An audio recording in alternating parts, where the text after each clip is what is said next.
Okay, so it was funny because I had said, I actually don't think I've had pretty much had time to say it on the video itself, but I got a package come in today while I was filming. It's kind of funny. And it's not all books this month, by the way. Two of them, actually, both are the things that aren't books are both in right now. They're earbuds because my iPhone doesn't have a headphone jack, so I had to get those specialty charger earbuds. It worked good. Finally, I think it worked. And then I needed a new pair of headphones because my last pair broke. So it was that too. And they're both cheap. The earbuds are $14.99 and the headphones were $10. I got two of the headphones, and even though it was $14.99, the earbuds came in a pack of two. It's nice. I think that's their way of saying like the earbuds are kind of like, yeah, they something actually think they work better than the headphones do, but they're earbuds. You know, they shouldn't be that expensive. They shouldn't even be $14.99 for one of them. And it's kind of annoying too because I shouldn't talk too much about this, but because it's not related to this, but basically it was on the Amazon. I think all of them, where you go down to the reviews and be reviewing something completely different. And I was like, oh, well, I don't get that. We don't get the actual thing. When it was delivered by Amazon, I was like, okay, never mind then. They work pretty good. I'll share what they actually were once we get to the when I'm going over all the books. Now I'm hoping at the latest it's Saturday. I'm gonna double check right now. Actually, I doubt it's gonna be tomorrow. I was hoping. It looked like it could be, but no guarantee. But we shall see. But anyways, now on to the comic reviews. It's gonna be a speed run video. I am going over 25 books, and it's pretty much just not all of them at once. I can't do all of them at once. The Candy Poker is today, and because I have to return books to get books, I gotta return these books now. It's kind of like going back to how it should be. And I have a lot to return, and I've read a lot, because I took off a week. If you guys have been keeping up with it, you guys didn't already. For those of you who are already keeping up with it, which I don't think any of you were, I did take off a week. Usually it's bi-weekly, and it's going to be 3-weekly, which I don't mind. But anyways, let's get on with it.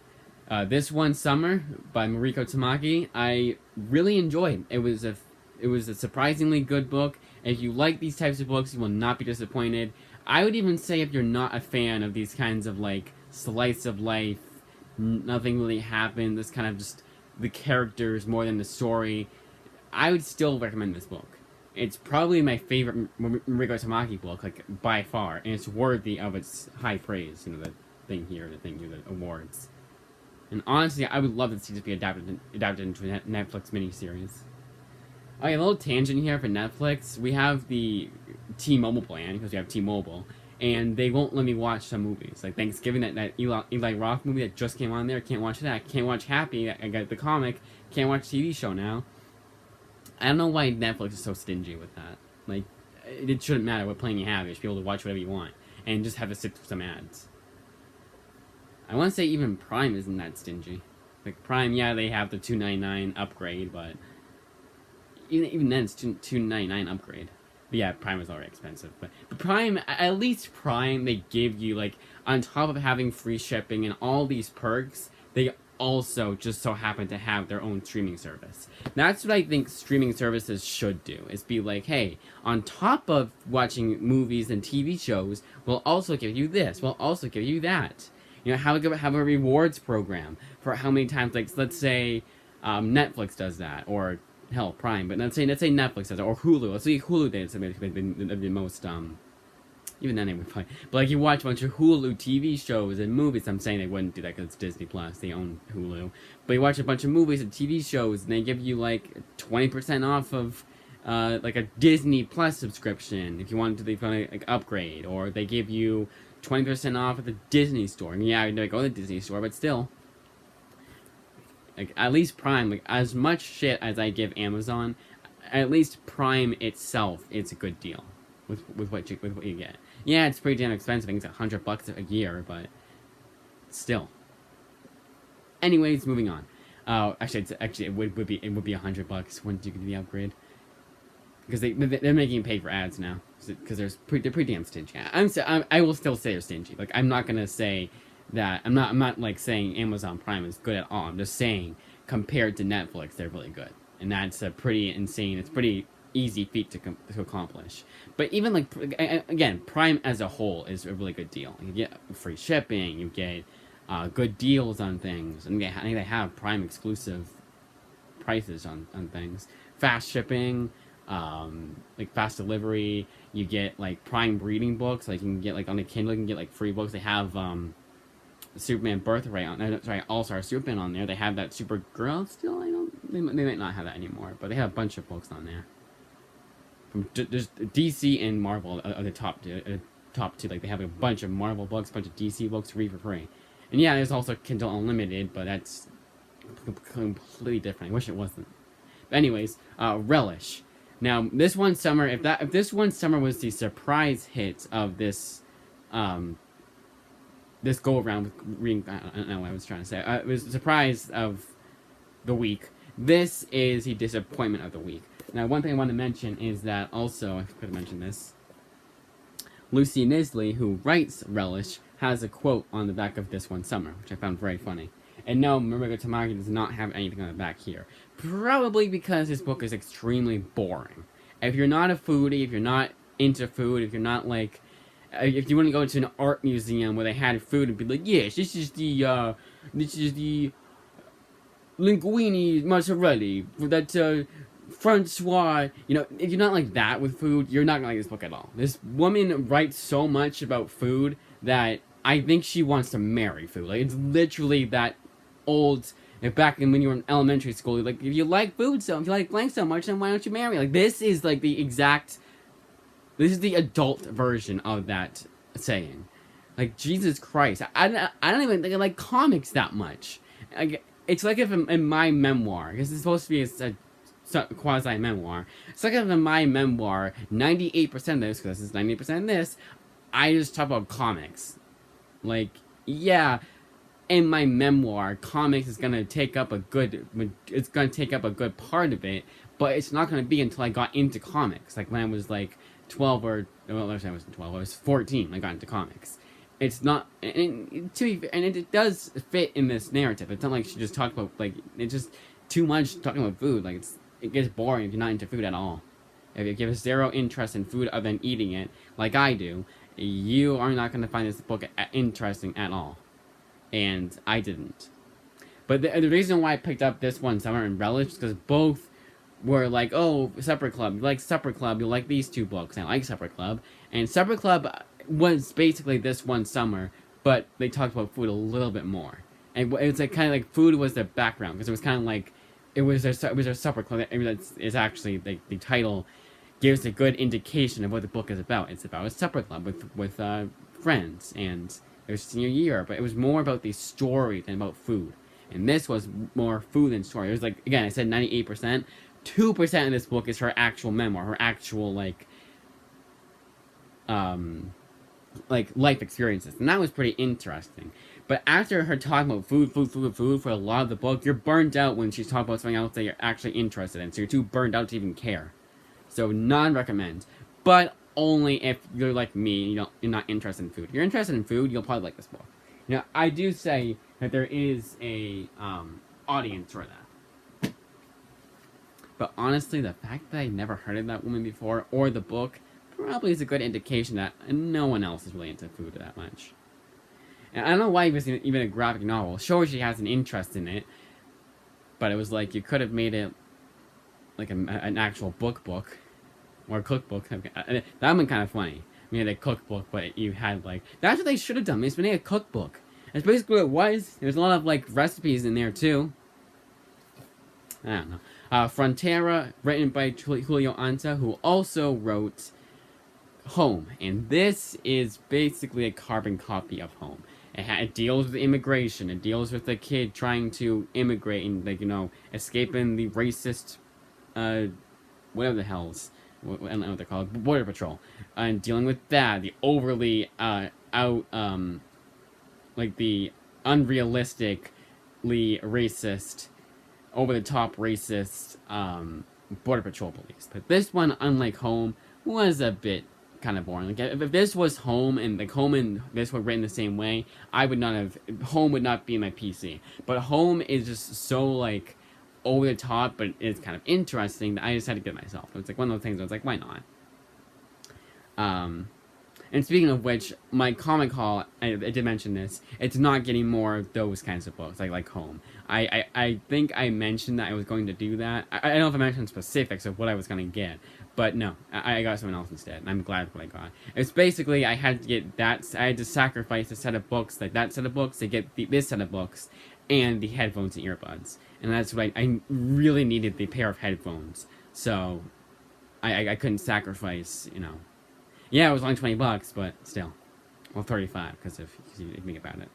But yeah, Frontier, it's still mildly interesting. But if you've read Home, and there are enough differences. It's not an actual carbon copy. The story is a carbon copy, but this does go in a different route than does Home. I would say this is the Family Guy to the Homes, The Simpsons, where even at its, I wouldn't say that. I was gonna say even at its worst, The Simpsons is still interesting, but it's not really that interesting. I would say Family Guy is the one that even at its worst is still interesting.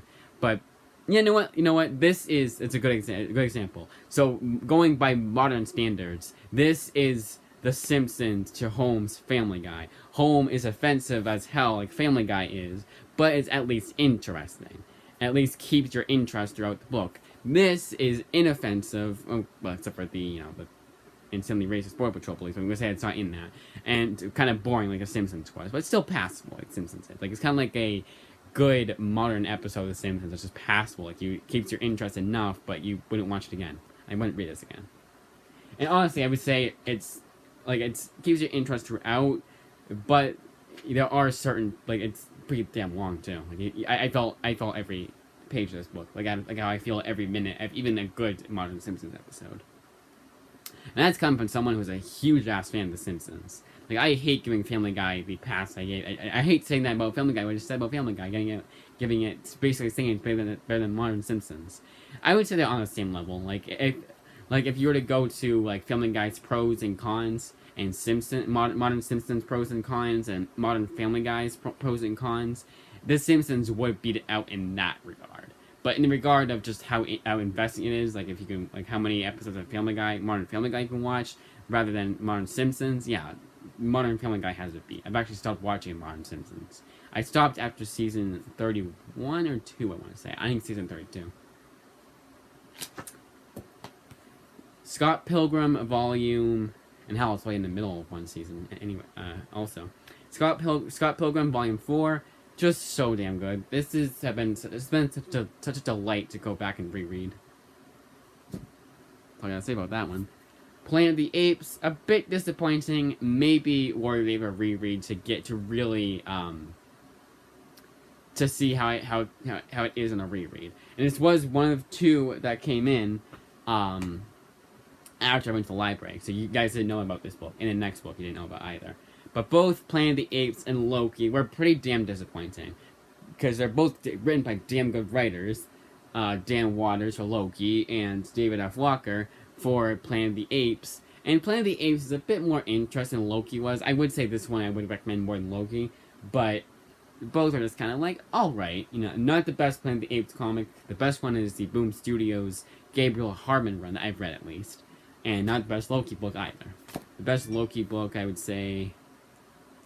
What have I read by Loki? What Loki books have I read? Oh, the Kieran Gillen run is my favorite. And that's kind of unfair.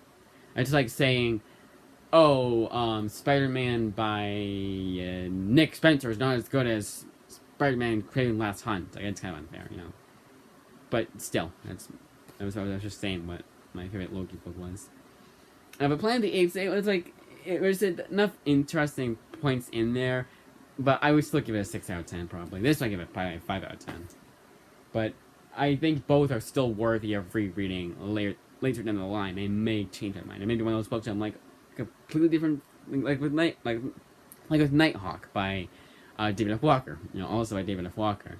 How I felt completely differently the second time I read it. So maybe I'll have my Planet of the Apes too. I'll probably read it in May, honestly, and before I watch the movie.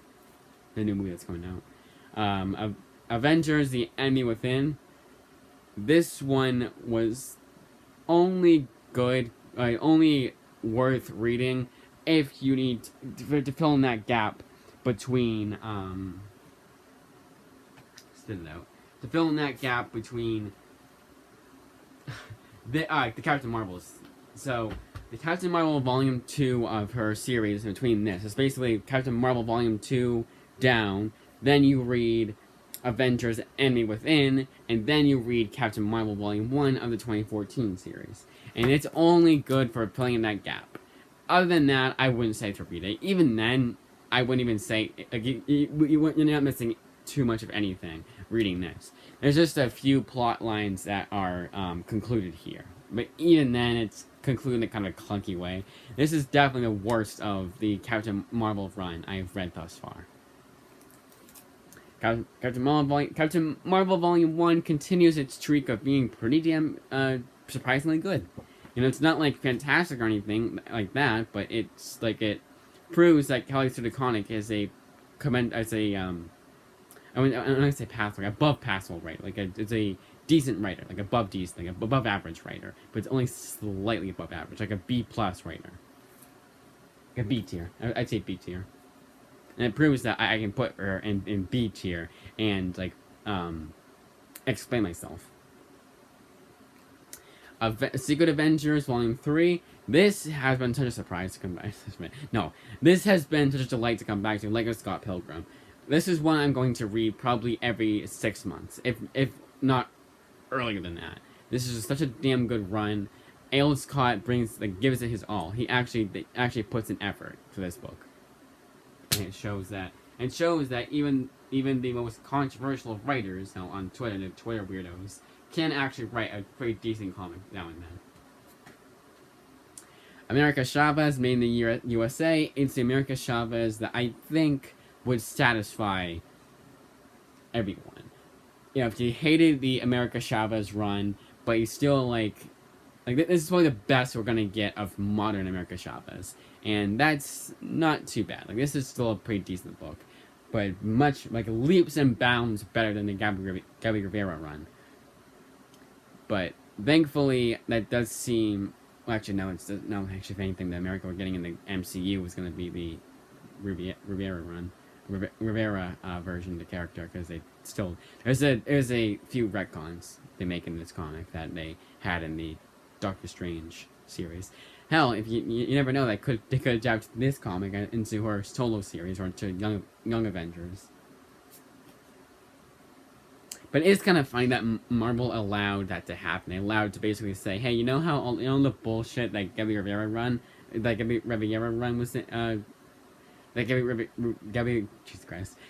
Rivera made all that bullshit she made in her run. Yeah, that's all retconned basically.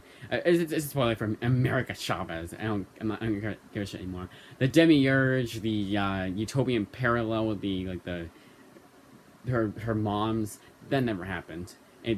It was just like a figment of her imagination, because she made it up because she was one of those test tube babies. They experimented on her powers. Like she was in a somewhat better version of the camp that Laura is in that Laura Kinney, aka X-23, is in Logan.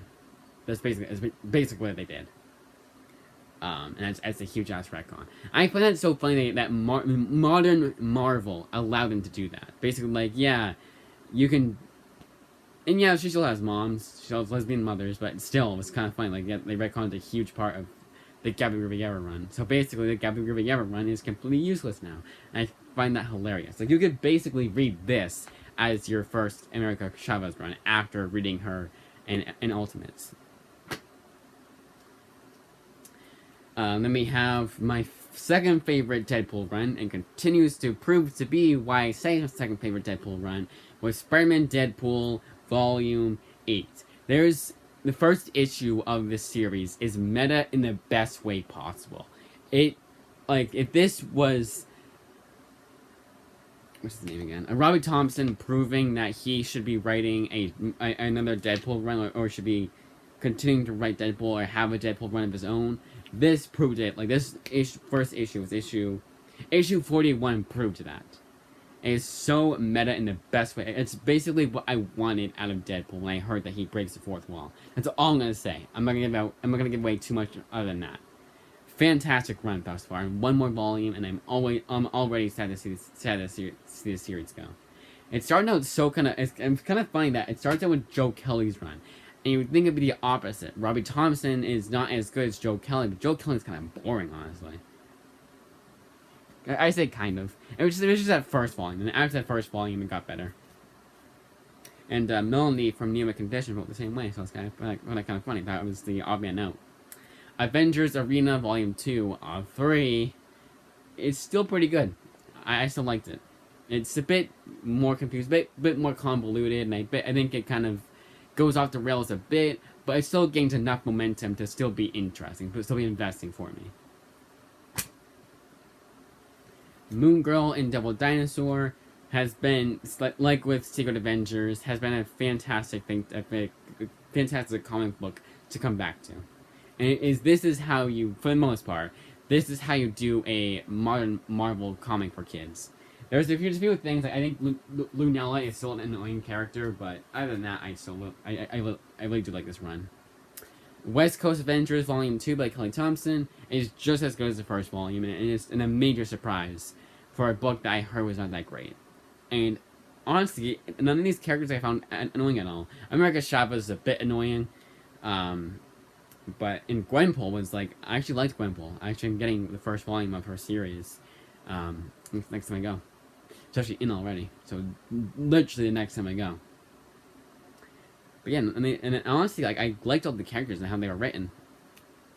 But America Chavez is just because I don't like that kind of more kind of annoyingly written. But even then, I think that's how it's supposed to be written. But this reminds me of what people don't like about America Chavez's character. You know, basically got the review of it run. Doctor Strange Volume 2 is still pretty good. I still really like this run. It's still very interesting, investing. I still highly recommend it. Not much to say. I think it's one of those books where, and with Secret Avengers, it's one I'll probably come back to every 6 months, and it was a joy to come back to. But same thing as the other one. Now I was just talking about Simpsons, so ironically enough that we talk about a Simpsons comic I read recently. This was alright. It kind of reminds me of a modern Simpsons episode that actually tries, but it's one that you won't remember after you read it. It's just the Ian Boothby issues written by Ian Boothby were the best, but they were kind of overshadowed by the kind of mediocre issues too. Not the best, not the worst, just kind of in the middle. And it's proof as to why I've not picked up a Simpsons comic in forever. I have a bunch of Simpsons, not a bunch actually, compared to what I have for everything else. But I started out my comics career, I don't know. I started out with my interest in comics and picking up Simpsons comics, and nothing but Simpsons comics. I was related to the show, so obviously I'm gonna pick up the comics. But I haven't picked up a Simpsons comic since, I want to say, regularly since, I would say 2016. And then, just in general, I would say since 2019, maybe. I think I was my first year of college. I had seen it at Newbury Comics. I didn't pick it up, but I picked up on Amazon the next day, because I had the money. And that was it. And it was only because I saw it at Newbury Comics. It was one of those things I could not shut my brain off. I could not be no, you're not going to want to Simpsons comics. You're not even into that anymore. You're getting these books now. I couldn't shut it off. It was kind of weird, honestly. Because if I saw a Simpsons comic at Newbury Comics, I go tomorrow, let's say, I haven't been there in a long time. It's been over a year. If you count the one that I usually go to. In general, since May of last year. Lumberjanes, but I was saying, if I went, let's say tomorrow, and I saw a Simpsons comic, the same would not happen. Lumberjanes, Volume 3, is still very good, but it's starting to lose its steam already. There's certain, I'm kind of, if they don't have Volume 4 next time I go, this time, or the next time, I won't be too upset. But it's good, it's still good. I still would recommend this series, but it is starting to lose momentum. like a little by little. And maybe it was because the way the story was written. Like I just felt like it wasn't as like many like cute, funny moments. Where it was, like if it was written by any other writer, I wouldn't find a joke funny. But they write it so well that it's actually a funny joke, even though the kind of humor is not my kind of humor. That kind of like overly like obnoxious kind of humor. But anyway, Star Wars Rebellion. Out of the 3 Star Wars books I'm reading, Legacy, this one, and Old Republic, this is the second favorite. The second best out of those 3. And even then, it's still middle. It's still mid. But not as boring, it's only 5 issues. Not as boring as New Republic has been. But not as good as Legacy has been. Those are the only 3 Dark Horse Star Wars books I've read so far.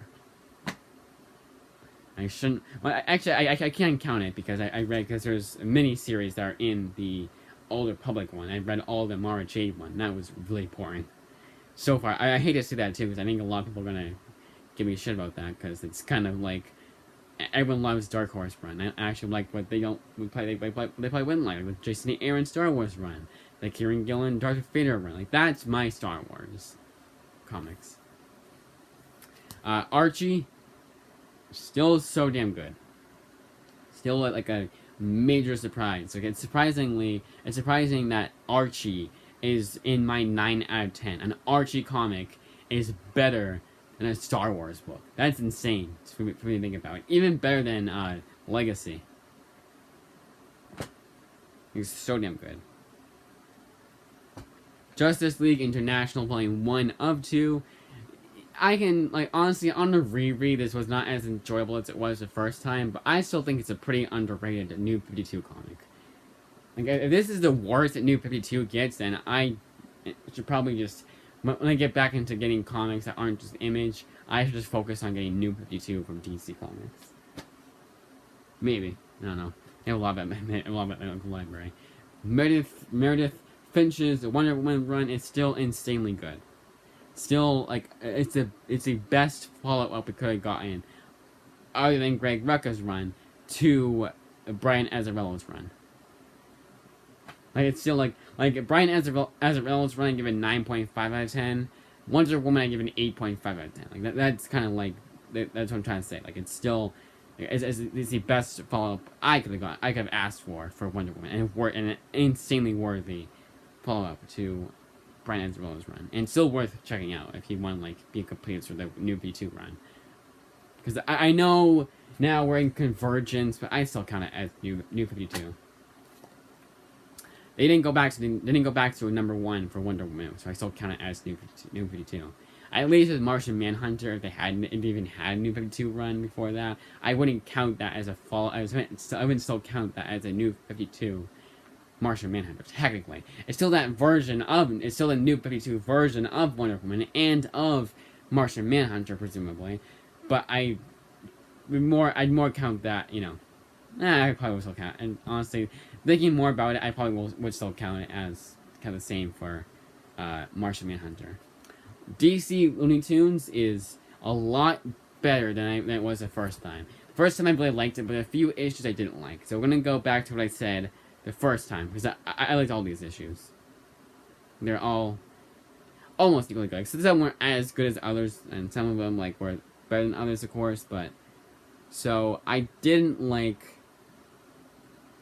Wonder Woman Taz or Lobo Lobo and Roadrunner, but all these I liked. I would say this is worth checking out, definitely. Yeah, 1999 for a thick book like this isn't too bad. But each issue is pretty damn long. The only one I didn't like, I would say, was the backup to... I actually even liked the backups this time around. I think the backups, if you take out most of the backups, like the first one you could take out for the Bugs Bunny one, you wouldn't have lost anything. But I would still say this is still worth checking out. And of course, the best one out of these is probably the Yosemite Sam one, and Tom King actually writes a good comic. Actually writes Batman well in the Elmer Fudd one, but it's still Tom King it's still a Tom King comic. If you don't like Tom King, you're not gonna like that one probably. I would say if you don't like Tom King, to read this, because only one issue in here is written by Tom King. All the others written by different people, so you at least have that. That's honestly the best book to read for if you want to get into Tom King. The best way to start. Best place to start. Because at least if you hate that Tom King issue, you have all the other issues to read, you know? And that's not like a waste of money. At least I would say that's not a waste of money. Gotham, or a waste of time if you like me, you're lucky enough to have the library has it. Gotham City Garage, Volume 1. Volume 2. Not as good as Volume 1, and honestly, I was glad I kind of ended it. There's a Volume 3 I won't be checking out. Kind of not as great, and kind of, as a whole, I would say Gotham City Garage is just passable. It's kind of mid. And none of it's outstanding. Even Volume 1, none of it was outstanding. It was still kind of mid. Like, it's kind of like, very 6 out of 10. Pride of Baghdad. Actually, I honestly almost say 5 out of 10. 5.5 out of 10. Pride of Baghdad, it was fantastic. I read this a long time ago, and I forgot a lot of what happened in this book, other than how it ended. And this was such a delight to come back to read. I thoroughly enjoy this, and it's a 9.5 out of 10. I highly recommend checking this out, especially if you like Brian K. Vaughan. Even if you don't like Brian K. Vaughan, which I cannot imagine anyone not liking Brian K. Vaughan. Robin, Son of Batman, Volume 1. They have Volume 2. It's a pretty decent run. I liked it. It's not anything spectacular, but I would say this is a 6.5 kind of book. It's not fantastic, but it's not terrible either. It's worthy of reading at least once. Suicide Squad Ablaze is what's the comparison I can make it to? This is a boring game. Oh, so the new Mortal Kombat movie no one's talking about anymore, even though it delivered what fans want, like an R rating. They had a really from what I've been told by everyone who has seen it, the main character that they made up for the movie is extremely boring. Suicide Squad Blaze is the comic book version of that complaint. The main character that's made up for this miniseries is extremely boring, and because he's the main character, so is the comic. This was pretty damn boring, and it continues that streak of Simon Spurrier's work. The only book that I liked, the only comic I liked by him is this Hellblazer run. That's it. Everything else has been just. I'm going to finally finish off his Coda miniseries. Oh shit! I can't do that. Oh, I forgot about because there's the new Coda book. Okay, so scratch that. I'll probably just put back Coda. Yeah, I probably should do that. I forgot about that because there's a new miniseries of Coda coming out right now. But even Coda, like that was just like. Even now, we're just still kind of like it's above average, like only slightly above average. The skin of its teeth above average. Nothing that I've read by Simon Spurrier besides Hellblazer and maybe Coda I've liked, and this continues that streak. But a lot of others seem to like Simon Spurrier, so maybe I'm the odd man out. But the people that I trust most aren't into Simon Spurrier at all. They do say he's a Warren Ellis wannabe. In this one, I saw it more, but especially with his Boom Studio stuff, I would say he's wannabe Rick Remender. And then finally, last and kind of least, Private Eye. Not only is this the most annoying way to read a comic, widescreen, like look at this, even compared to this, Suicide Squad Blaze, this isn't too bad reading it. I actually like this kind of way of, I actually like this, like, album-sized comic, because it actually does what it set out to do.